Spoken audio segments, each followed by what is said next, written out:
Hey, Julian, happy 24th birthday. Thank you very much. I feel young. Good. Well, we're talking Julian Church and Associates, maybe not you. So I want to ask you a few questions, get to know you, the business, see what you've been doing over the last 24 years.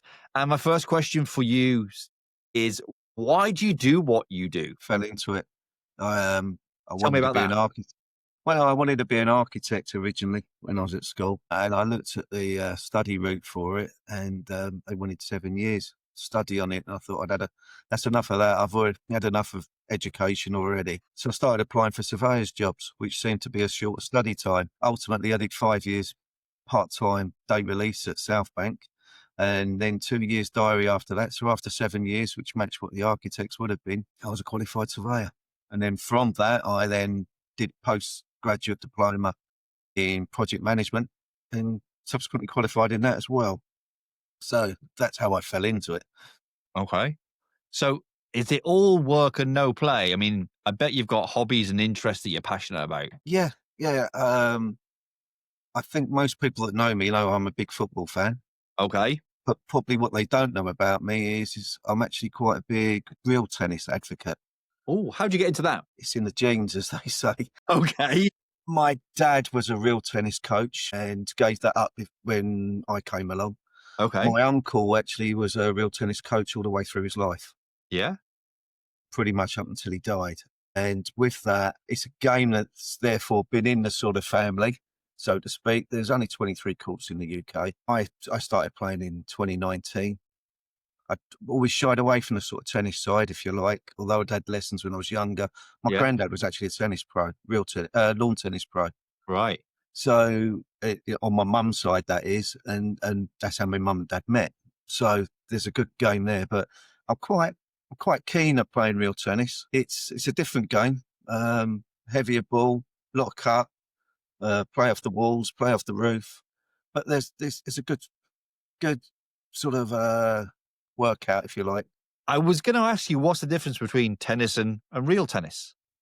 You have to Right. earn the right to serve Oh, okay. by what they term laying a chase. So you can hit into galleries. You have to serve off the roof to start with. Right. You can hit onto the roof or lower roofs as it is on three sides of the court. There's a timber wall. So you're playing within walls like in a squash court, Okay. if you like, but there's a roof inside. There's what they term galleries you can hit into. You earn the right to serve. The ball's solid, Yeah. but still with the felt covering, and the rackets are slightly lopsided as if the ball's over. All wood. Okay. You've completely thrown me now. It's something I wasn't aware of at all. So obviously it's not all work and no play, but going back to work for a moment, I'd love to know, because I get these all the time, specific questions, and we think that people should know these, but what are the frequently asked questions you get? Okay. Within your world. And you know what? And if it's about real tennis as well, we'll go there too. But then what's the answers that you give people? Yeah. Um, how much? How long? How do I do this? Mm. And really, it's sort of, can you come and sort my job out? Okay. Can you make my dream a reality? Right. That's that sort of thing in essence of what it is. So we've got a long history in the 24 years of working in hospitality.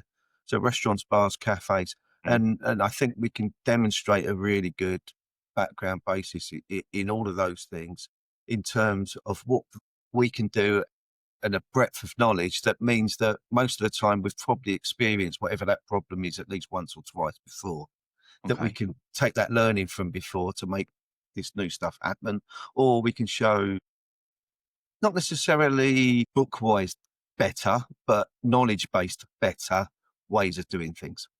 Okay. So picture this for me. You've had a long week. You played real tennis. You're sat at the side of the court, just finished. You've just beaten your opponent. You're sat there reflecting on the week That's and the happened once game, or twice this year, yeah. but you're sat there reflecting on your week and reflecting on the game. Do you think your younger self will be proud of you? And would you be looking up to yourself right now? I'd like to think so.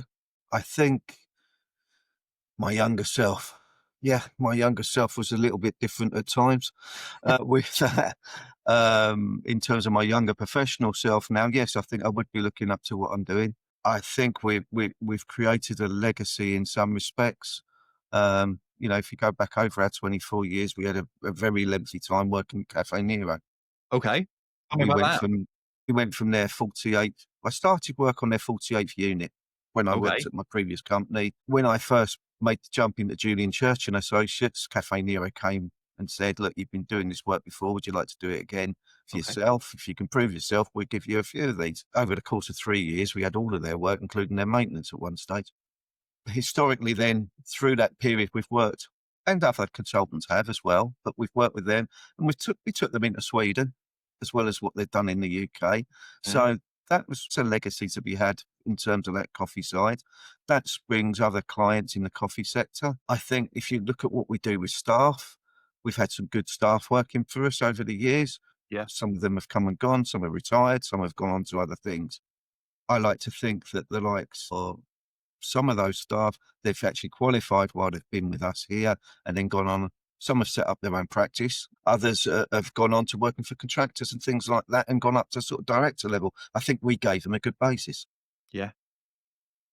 So, with that in mind, you've done 24 years, you've put back into your local community, your teams, people that have worked for you. What does the next 5 years look like? I think the next 5 years is, when I say more of the same, Mhm. I don't mean just sort of rinse and repeat, but it's more putting back into doing what we're doing. With our B Corp, we've just been re-recognised. We passed our first assessment again, our first 3 years assessment. And so we're up for another 3 years B Corp, and expanding that sort of process and purpose, if you like, into what we do. Local giving. It's more charitable giving. It's more about rewarding the staff. It's about building the staff structure and what we do. And it's not just a living wage or an average wage, but it's actually a well rewarded wage going forwards in terms of what we do. And I think that attracts a better person, if you like, for us. You mentioned giving there. You mentioned the word giving, giving, giving quite a lot. So, I'm going to leverage that giving word. If you had to give all of the money that you've made in Julian Church and Associates away tomorrow to a charity or organization, what would it be and why? It's a difficult one because I don't think I'd give it to just one. So, tell me about who you would. Yeah, part of what we do, we give to like Trussell Trust. I don't believe anyone should have to rely on a food bank. We shouldn't need them, Mm. but we do in this world. So we give regular monthly contributions to the Trussell Trust. I think if you look at different things that affect you through life, I don't know. My nan died of cancer, so since 1987, personally, I've given to the cancer research, Yeah. and that's an ongoing thing. If you look at one of my mates growing up, committed suicide.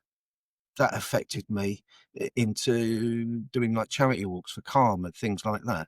Yeah. And they are a very, very good charity. And I think, mental health is a big subject and it's growing in terms of its focus, if you like. Certainly from when my younger self, older self question you had earlier, Yeah. that mental health in the younger self was not anywhere near what it is the focus that you get Wasn't now. spoken about. But also, we've done things over the 24 years in terms of sponsorship of kids football, sponsorship of kids rugby.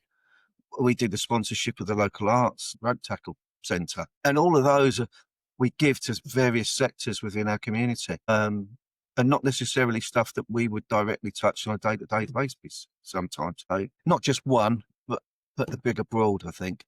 I get it. I get it. And I'm grateful for that. It's a nice, honest answer. Some would just hang something on maybe to leverage a business thought idea, but you've come at that from the heart.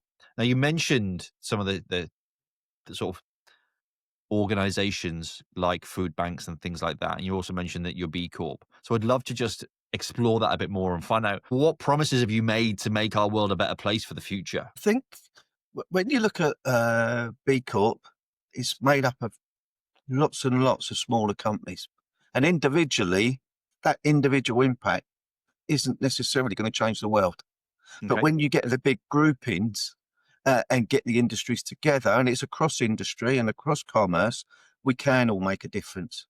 So We were within the first 1,000 B Corps registered in the UK. We were Okay. 860 something. I think if you look now, it's in the thousands, put it that Yeah. way, in terms of what it is. So hopefully we were an instigator or maybe an example of someone who could actually get B Corp. And then from that, other people have done it. I think that's been a good influence. I think if you look at the living wages and everything else that you do and your local as well. Local is a I think see as a big influence on being a B Corp in that we actually use our local community and our staff are local and we purchase local. And if we can get those right tabs together, we could not fight against the globalized world, but we actually focus on what we are together Okay. locally, whether that's Sussex, whether that's Southeast, whether that's UK or whether that's Europe. Depends on where you want to take local. Yeah. Because your business, whilst it's local, it's national and international as well. Hmm. So thinking a bit broader, or maybe it's a different tangent, should we say? If you were to be able to sit and have dinner with a bunch of people where you could make an impact in this world, who would be your guests and why? Okay. Yeah, yeah, it's an interesting question. I think there's different people and different reasons why. And I think if I was looking, my football itself, I have had dinner one time with Jimmy Hill and Des Lynam, and what a great Saturday afternoon. It was watching Brighton. It wasn't even watching Fulham, but it was watching Brighton, and that was a great afternoon. But Jimmy Hill, I would certainly have back again as well, because of what he was so much more than just a commentator, if you like, and an analyzer. If you look at his impact in football, first, he campaigned for the first £100 a week footballer, Johnny Haynes, who was at Fulham. And with that, if you take that and look at what that impact is now, some of what you've got today has changed because of that. But he would only be one of those guests. I think if you're going also with football, because Why not? I'm heavily biased that way, Bobby Robson. I'd love to have an afternoon with Bobby Robson. Yeah. I think when you look at what he did with like Ipswich and things like that, and Newcastle, where he's so loved and everything else, but also, he got the sack at Fulham. What were we up to? But but then, you look at what he contributed to the England setup and also then what he actually did in Europe, teams like Porto, Barcelona. Mm. His assistant was Mourinho. So, Yeah. you can see that the passing on of the generations there. But then I think you couldn't have just all football at my dinner party. Okay. So I'd want an entertainer, and that would probably be Bob Marley.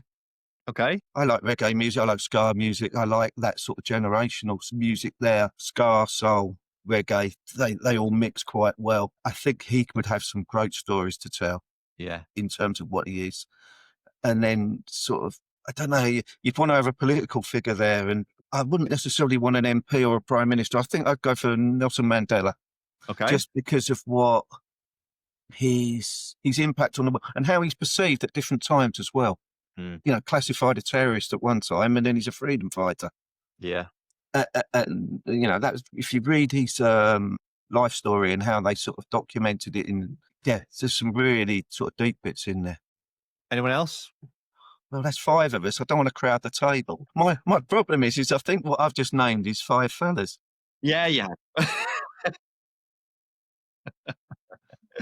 There's no problem with that. Julian, thank you for answering these questions. I've got one final one for you, which is kind of the pinnacle, really, of the last 24 years. You mentioned before we were on camera about you saw there was a comment on your post, your birthday post, about the next 24 years, and you said you haven't got the next 24 years in you, hence why you're bringing the team up. But would you do it all again? Yeah. That was very quiet. Maybe. Yeah, I would do it all again. Yeah. Yeah, I Will you would do it change all anything? again. In reality, probably no. Personally, I've got a good sense of living. Mm. And, I try to share that how I can. It's not about money or anything else, because once you get to a level, that's it, I think. So, my mortgage is paid off next year, hopefully, and then we can move on even more. But I think once you get to a certain level of comfort, you shouldn't really want for any more. Okay. And it's then what you can do. But I'd do exactly the same. Love it. Love it. Happy birthday. Thank you. You're welcome, my friend. Thank you.